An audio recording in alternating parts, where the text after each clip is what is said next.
Hi there, Phil again.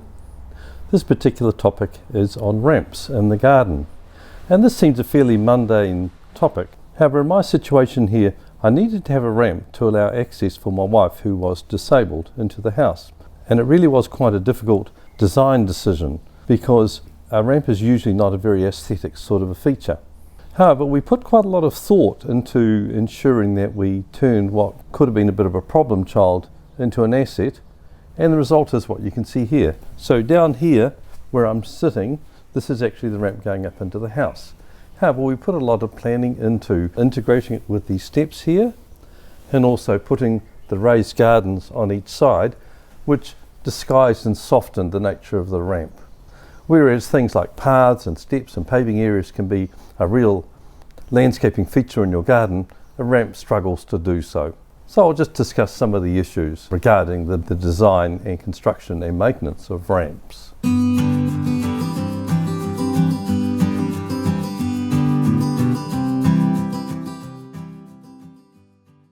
Now, a ramp is obviously an alternative to a flight of steps for changing level.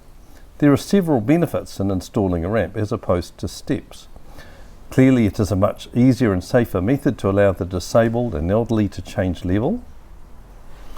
Ramps are also a much more convenient way of moving wheeled equipment such as wheelbarrows and mowers. I take my wheelie bin up and down the ramp periodically.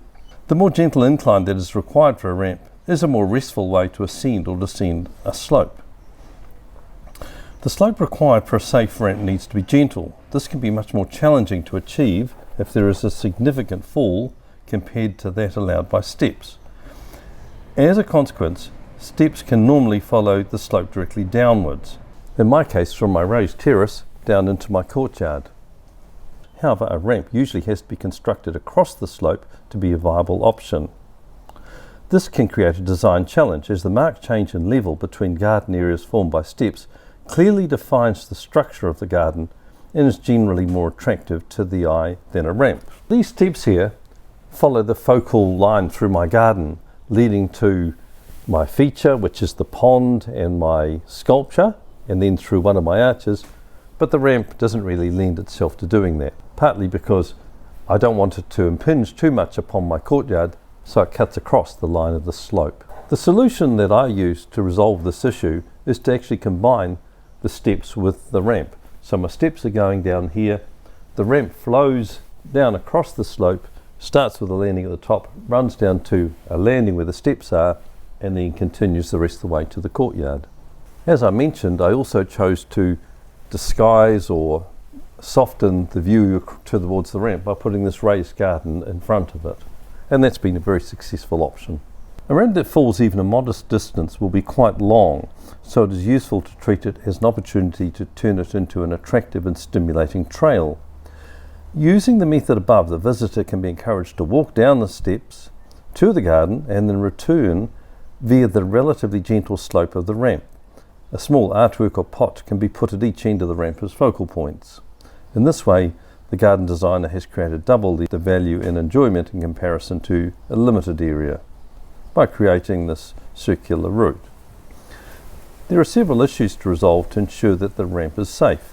In most situations, the fall on a ramp shouldn't exceed 1 in 12 or 8%. This may be a local planning requirement. Ramps can readily become slippery, so they should be constructed using non-slip materials. In my situation here, the ramp is actually covered by the terrace roof, so I don't really have a problem with it becoming slippery. In addition, as I mentioned, there needs to be a level area at both the top and the bottom of the ramp to enable the walker to safely enter and exit it.